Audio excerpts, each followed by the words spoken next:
we have Jim Labor, partner at AtNetPlus. Jim Labor is a president and founding partner at AtNetPlus. Over the past 12 years, he has worked to build the firm into a leading IT services company in Northeast Ohio. In 2009, the company's regional success was recognized when it was awarded the Leading Edge Award, 2 Cascade Capital Business Growth Awards, and the Weatherhead 100. Jim's commitment to Stowe, his company, and economic development in the area can best be illustrated in his active participation within the business community. In addition to the board of directors of the Stowe Mineral Falls Chamber of Commerce, Jim also serves on the board of directors of NEOSA, which is the Cozy Technology Network.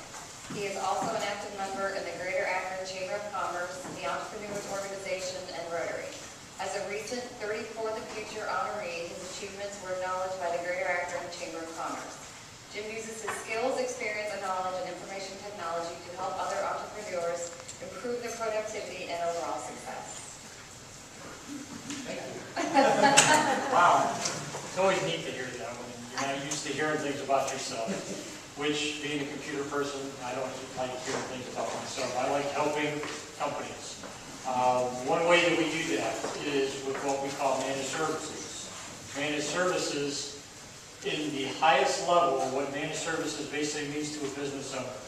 What it will do is allow us to come in as a consulting company and basically take all your IT costs and make it a fixed cost for each month, same cost, no matter how much time we spend on site doing service for you. What does this mean? It's pretty simple. In the traditional IT consulting, when you would call us to come fix things, we would make money. On the managed services way of doing business, when you call us, we start losing money. Because that means it's more time that we have to spend supporting your network. So, what does that mean?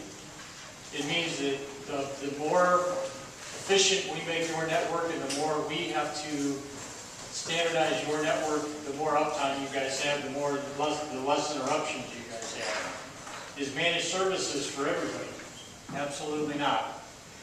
If you're not if your company's not proactive, if your company's not IT critical, if you don't realize the importance of having technology in your business, we're not a good fit. Because obviously we have to make your systems run well in order for us to make money. So the way we do that, we've got what we call a basic standard level, a standard level that we have to get your network to before we say you're going to be a managed client.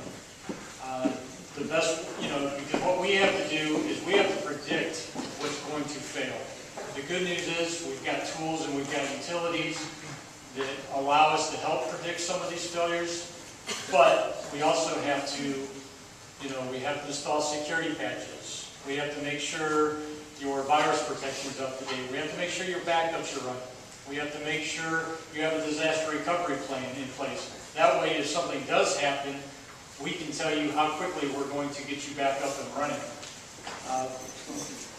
Another great example is to be able to have support 24/7. A great example of managed services is, the best example I can give is, your staff leaves at 5 o'clock on Friday. At 7 o'clock, there's a problem with your server where all your data is stored. We give them an alert. We have an on-call person. That on-call person gets that alert. That person starts troubleshooting the problem now. If we have to call the business owner at that point, we call the business owner. The business owner at that point has the ability to say, you know what, go to my office, fix the problem. If at that point we go to the office, we fix the problem. Come Monday morning when your staff comes in, they sit down, they start signing on the computer, they have no idea what just happened over the weekend. Is that a business savings? You better believe it. Can you put a price tag on that? Well, we can.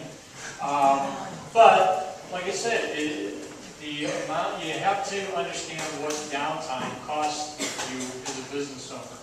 And as soon as you can understand the value of what downtime costs, the sooner you'll realize how having a proactive plan, being able to have a plan when your computer is going to be basically laid down to rest. You can't keep a computer for 10, well, you can keep a computer for 10 years, but what does that cost you? The slowness of the computer, you know, the times that we would have to come in and continually fix that problem.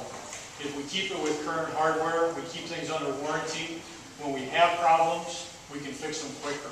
So, again, managed services is not for everybody, and believe it or not, I just recently hired a new salesperson, and I think she went on her first sales call with one of my guys, and it was a client that we knew wasn't a good fit. I thought she was going to fall off her chair, when basically my salesperson said, you know, I'm sorry, but we're not a good fit. We're you know, if and when you decide technology is critical to your business, when you can't live without email, when you can't live without your computer, you know, give us a call. We will be happy to help. And like I said, for a salesperson to walk away from a lead, especially an appointment, I thought she was going to fall off her chair. So, but that's how we do business. So that's what I have for you.